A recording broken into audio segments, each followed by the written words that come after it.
ఈ నేపథ్యంలో మనం వచ్చి నాకేం చేసినాం అంటే, అరే డ్రింకింగ్ వాటర్ కింద పెట్టి 25,000 కోట్లు 27,000 కోట్లు ఖర్చు పెట్టి డ్రింకింగ్ వాటర్ అని మూసుకొని ఉంటే పరువు పోతుంది.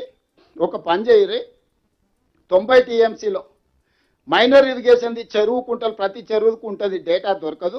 క్లస్టర్ కింద మాకు అనుమతి ఇవ్వండి అంటే, ఓ మండలం ఓ రెవెన్యూ డివిజన్లో ఎన్ని చెరువులు కుంటలు ఉన్నాయి, దాంట్లో 30 ఏళ్ళ డేటా మేమంతా లెక్క కట్టుకొని వస్తాం. మాకు కొంచెం వెసులుబాటు కల్పించి ఒక్కొక్క చెరువు ఒక్కొక్క కుంట లెక్క కట్టాలంటే మళ్ళీ 30 ఏళ్ళు పడుతుంది. మాకు ఈ లెక్కలు కట్టడానికే కుదరదు. రాష్ట్రం విడిపోవడం వల్ల డేటా కూడా మా దగ్గర సరిగ్గా లేదు. ఉన్నంతలో క్లస్టర్ కింద తీసుకొచ్చి మీకు ఇస్తాము. దాని ప్రకారం ఫస్ట్ 45 టీఎంసీలు సాగునీటి ప్రాజెక్టు నిర్మించుకోవడానికి మాకు అనుమతి ఇవ్వండి. ఈ ప్రాజెక్టులన్నీ మేము ముందుకు వెళ్తాం. మిగతా 45 ట్రిబ్యునల్ ముందు వచ్చినప్పుడు మిగతా 45 చేసుకుని ఫస్ట్ ఏదో ఒకటి సాగదీద్దామని ముందుకు వెళ్దాము అనే దాని మీద మీ 45 టీఎంసీలకు ఉత్తమ్ కుమార్ రెడ్డి గారు అదే లేఖ రాశారు. టోటల్ మీద మాకు 90 టీఎంసీలు. ఫస్ట్ ఫేజ్లో మా సేవింగ్స్ 45 టీఎంసీలకు మేము పనిచేసుకుంటాం అనుమతి అన్నారు. దీంట్లో రెండు ఉన్నాయి. ఈ అనుమతి వస్తే ఈయన 11.5 రేట్ ఆఫ్ ఇంట్రెస్ట్లో లోన్లు తెచ్చిండు ఫస్ట్. రెండోది అనుమతులు ఉంటే కేంద్ర ప్రభుత్వాన్ని మనం గతంలో నేషనల్ ప్రాజెక్ట్ అనేది ఇప్పుడు అది ప్రపోర్షనేట్ మార్చి ప్రధానమంత్రి కృషి సంయోజిత ప్రాజెక్ట్ సించాయి యోజన ప్రాజెక్ట్స్ అని 60% కేంద్ర ప్రభుత్వం ఇస్తే 40% రాష్ట్ర ప్రభుత్వం నిధులు పెట్టుకునేటట్టు నేషనల్ ప్రాజెక్ట్ కింద అంటే గవర్నమెంట్ ఆఫ్ ఇండియా స్పాన్సర్ చేస్తుందని ఈ అనుమతులు వస్తే ఆ 60-40 రేషియోలో 60% కేంద్రం నుంచి నిధులు తెచ్చుకోవచ్చు అని చెప్పి దీన్ని అనుమతి ఇవ్వండి మాకు. ఆ రోజు ఉన్న జలశక్తి మినిస్టర్ దగ్గర పోయి కూర్చున్నాం. తర్వాత ప్రభుత్వం మళ్ళీ మూడోసారి వచ్చిన తర్వాత కొత్త మంత్రి వస్తే కూడా సిఆర్ పాటిల్ దగ్గర పోయి కూర్చొని మాకు పాలమూరు రంగారెడ్డి ఎత్తిపోతలు కేంద్ర ప్రభుత్వ సహాయం కావాలి. కేంద్ర ప్రభుత్వ సహాయం కావాలంటే వాళ్ళకి కొన్ని నామ్స్ ఉన్నాయి, కొన్ని అనుమతులు ఉండి, కొన్ని క్లియరెన్సులు ఉండి, ఎన్విరాన్మెంట్ క్లియరెన్సులు, వాటర్ నీటి కేటాయింపులు ఇవి ఉంటేనే వాళ్ళ ప్రాజెక్టును టేకప్ చేస్తారు. వీటన్నిటిని దృష్టిలో పెట్టుకొని మా మైనర్ ఇరిగేషన్లో మేము క్లస్టర్ కింద డేటా మీకు సబ్మిట్ చేస్తాము.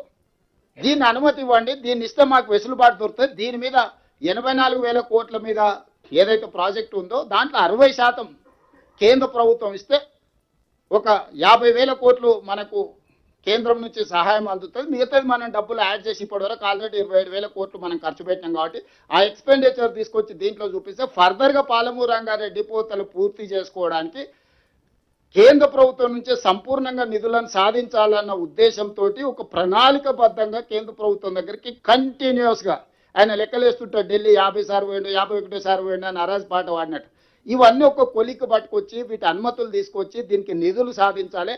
ఒకవేళ ఇవ్వకపోయినా, కేంద్ర ప్రభుత్వం ఇవ్వకపోయినా అనుమతులు ఉన్న ప్రాజెక్టుకు బ్యాంకులు 7.25% రేట్ ఆఫ్ ఇంట్రెస్ట్లో మనకు లోన్లు వస్తాయి.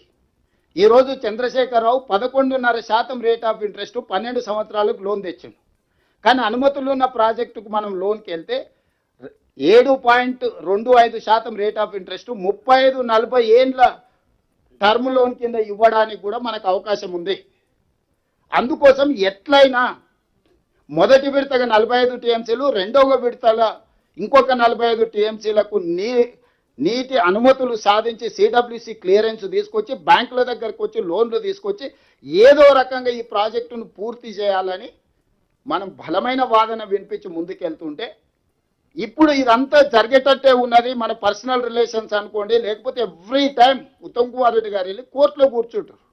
మేము పోయి కన్సర్న్ మినిస్టర్ సుప్రీంకోర్టులో వేసిన ఇంకెన్ని సంవత్సరాలు మీ ట్రిబ్యునల్ పనిచేస్తుంది? 21 సంవత్సరాలు అయింది, ఇంకో 20 ఏళ్ళు చేస్తారా? నెక్స్ట్ 1 ఇయర్లో 12 మంత్స్లో tribunal has to decide. Tribunal ఖచ్చితంగా ఆయనకు 84-85 సంవత్సరాలు వచ్చినాయి. ఆయనకు 65 ఏళ్ళు ఉన్నప్పుడు ఆయన నెత్తి, ఇప్పుడు ఆయనకి 85 ఏళ్ళు వచ్చినాయి. ఇక ఎన్నేళ్ళు అతన్ని ట్రిబ్యునల్ చైర్మన్గా పెడతారో అతని వయసు మీద పడుతుంది, కాలం గడిచిపోతుంది, మాకు సమస్యలు ఉన్నాయి, మీరు ఏదో ఒకటి చేయండి అని సుప్రీంకోర్టులో పిటిషన్ వేసి ఎక్స్పెడైట్ చేయమన్నాం. కన్సర్న్ మినిస్టర్ను, ప్రైమ్ మినిస్టర్ గారిని కూడా కలిసి ఇట్లా 20 ఏళ్ళ పైన అయింది, ఇంకో 20 ఏళ్ళు జరిగితే మొత్తం తెలంగాణకు తీరని అన్యాయం జరిగితే నెక్స్ట్ 1 ఇయర్లో కంక్లూడ్ చేయండి అని అంటే కాస్త ఇప్పుడు అంతకుముందు సంవత్సరానికి 3 సార్లు వినేటోడు ఇప్పుడు నెలకు 3 సార్లు వినే కాడికి వచ్చింది. నెలకు 2 సార్లు 3 సార్లు ట్రిబ్యునల్ వాదనలు వింటుంది. దీన్ని స్పీడప్ చేసి ఇవన్నీ జరిగితే ఈ సమస్యలకు ఒక పరిష్కారం దొరికితే ఈ ప్రాజెక్టులు పూర్తయితే ఏ నీళ్ల ప్రాతిపదికన ఏర్పడ్డ పార్టీ ప్రభుత్వాన్ని రెండుసార్లు అధికారంలో ఉండో చంద్రశేఖరరావు గారికి శాశ్వతంగా జల సమాధి రాజకీయ సమాధి జరుగుద్దని ఈరోజు తెలంగాణ ప్రజలందరినీ తప్పుదోవ పట్టించడానికి వారు ప్రయత్నం చేస్తుండ్రు. ఈ నేపథ్యంలో ఇక్కడున్న ప్రజాప్రతినిధులందరికీ మంత్రులకు కానీ ఎంపీలకు కానీ ఎమ్మెల్సీలకు కానీ ఎమ్మెల్యేలకు కానీ ఫార్మర్ మినిస్టర్స్ ఇక్కడ తుమ్మల నాగేశ్వరరావు గారు కడియం శ్రీహరి గారు లాంటి వాళ్ళు ఎక్స్పర్ట్స్ ఉన్నారు. అంటే ఇరిగేషన్లో వాళ్ళు గతంలో చాలా లోతుగా పనిచేసిన వాళ్ళు ఉన్నారు. జూపల్లి కృష్ణారావు గారికి దీని మీద అవగాహన ఉన్నది. మనము చాలా చాలా చాలా కరెక్ట్గా నిబద్ధతతో క్రమశిక్షణతో కూడుకున్న కార్యక్రమాలు చేపడుతున్నాము. మనం చేస్తున్నది చెప్పుకోవడంలోనే కొంత మనము గ్యాప్ ఉంది. ఆ గ్యాప్తోనే వాళ్ళు అడ్డగోలుగా వాదించడానికి, ఎందుకంటే వాళ్ళు 25 ఏళ్ళు 2001 మొదలుపెట్టినప్పటి నుంచి 2025 ఏళ్ళు అయింది. 25 ఇయర్స్ మొత్తం అబద్ధాలతోనే బతికిరాలు. వాళ్ళ నోరికి మొక్కాలి. 100% అబద్ధాలు మాట్లాడే పోటీ పెడితే వాళ్ళు ముగ్గురే వస్తారు. ముగ్గురికి కలిపి ఫస్ట్ ప్రైజ్ ఇవ్వాల్సింది, ఒక్కొక్కరికి సపరేట్ కూడా ఇవ్వనీకే లేదు. అట్లా అబద్ధాలు మాట్లాడతారు చంద్రశేఖరరావు గారు, హరీష్ రావు గారు, కేటీఆర్ గారు. నోరు తెరిస్తే అబద్ధమే. అందుకే ఆయన బహిరంగ సభలు పెడతా అంటుండే, సభలకు రానంటుండు. సభలకు వస్తే తారీఖుతో సహా ప్రతి లెటర్, ఆయన సంతకం పెట్టిన లెటరు, ఆయన చేసుకున్న ఒప్పందాలు, ఆయన పెంచిన అంచనాలు, ప్రాజెక్టును తరలించడానికి క్యాబినెట్ అప్రూవల్ లేదు. జూరాల నుంచి ఇంత మేజర్ ప్రాజెక్టు శ్రీశైలంకు షిఫ్ట్ చేస్తే కాళేశ్వరం మీద కూడా మేడిగడ్డ నుంచి తుమ్మిళ్ళ నుంచి తుమ్మిడిహెట్టి నుంచి మేడిగడ్డకు తరలించినందుకు పీసీ ఘోష్ అదే చెప్పిండు. ఇంత మేజర్ డెసిషన్ తీసుకున్నప్పుడు క్యాబినెట్ అప్రూవల్ ఉండాలి కదా. ఇది individual decision is not sufficient, we have to punish that individual decision తీసుకున్న పర్సన్ అని చెప్పారు. ఇవాళ ఎగ్జాక్ట్గా పేరు మారింది, ఊరు మారింది, అంచనాలు మారినాయి. ఈరోజు జూరాల నుంచి శ్రీశైలం బ్యాక్ వాటర్స్కు తీసుకురావడం ద్వారా లోతైన అవినీతి పునాదులు ఉన్నాయి. ఈరోజు నేను ఎందుకు సభలో చర్చకు పిలిచినా, సభలోనే మాట్లాడదాం, మీరు రాండి, సభలో మీ గౌరవానికి మీ వాదనకి ఎక్కడ ఆటంకం కలిగించాం, మీ వాదన బలంగా వినిపించండి అని నేను ఈరోజు మీ అందరికీ చెప్పదలుచుకున్నా. చంద్రశేఖరరావు గారు వచ్చి మాట్లాడాలి, దీని మీద ఇన్వెస్టిగేషన్కి ఆర్డర్ ఇవ్వాలి. ఎవరి బాగు కోసము జూరాల నుంచి శ్రీశైలం పోయింది, ఈ 1000 కోట్ల రూపాయలు ఎవరింటికి వెళ్ళినాయి, ఈ కమిషన్లు ఎవరికి చేరినాయి, దీనివల్ల తెలంగాణకు జరిగిన నష్టమేంది, ఉమ్మడి రాష్ట్రంలో ఇచ్చిన ఆనాడు ఆంధ్రప్రదేశ్కి వరద జలాలు 100% వాడుకోవడానికి రైట్ ఇచ్చారు. కర్ణాటక అబ్జెక్షన్ చెప్తే కూడా supreme court he's given a categorical direction to tribunal saying that flood water ఏది ఉన్నా ఉమ్మడి ఆంధ్రప్రదేశ్ వాడుకోవచ్చని. ఆ ఉమ్మడి ఆంధ్రప్రదేశ్లో మనకు పాలమూరు రంగారెడ్డి ఎత్తిపోతలకు జీవో వచ్చింది 2013లో 70 TMSకి. ఈరోజు చంద్రశేఖరరావు, హరీష్ రావు ఏమంటారు, జూరాలలో 9 TMC నీళ్లు ఉన్నాయి, అందుకే మేము 300 TMC ఉండే శ్రీశైలం పోయినాను. నేను మీకు ఒక వివరాలు ఇవ్వదలుచుకున్నా.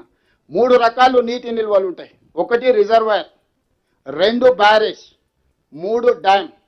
రిజర్వాయర్ అంటే జూరాల లాంటిది, బ్యారేజ్ అంటే మేడిగడ్డను, అన్నారము, సుందిళ్లను, డ్యామ్ అంటే శ్రీశైలము, నాగార్జున సాగర్. దేని వెనకాల లిఫ్టులు పంపులు పెట్టినా ఫుట్బాల్ మునిగినట్టే బాయిలో నీళ్లు, మనం ఫుట్బాల్ బాయిలో వ్యవసాయం చేసిన వాళ్ళే ఉన్నారు కదా, ఊర్లలో మోటార్ మునిగితే ఫుట్బాల్ మునిగితే చాలు నీళ్లు తీసుకోవడానికి సరిపోతుంది. మొత్తం 50 ఫీట్లు ఉంటే 50 ఫీట్లు ఒక్కసారి తీసుకోం. ఆయన అపాయింట్ చేసిన ఇంజనీర్స్ ఏం రిపోర్ట్ ఇచ్చిండ్రు, మీరు 35 రోజులు రోజుకు 2 TMCలు 70 TMCలు తీసుకోవడానికి 35 రోజులు ఫ్లడ్ 1 lakh క్యూసెక్స్ లేవు, 25 నుంచి 28 డేస్ ఉన్నాయి. దీన్ని 2.8 TMC పర్ డే మీరు లిఫ్ట్ చేసుకుంటే మీరు అనుకునే వస్తాను.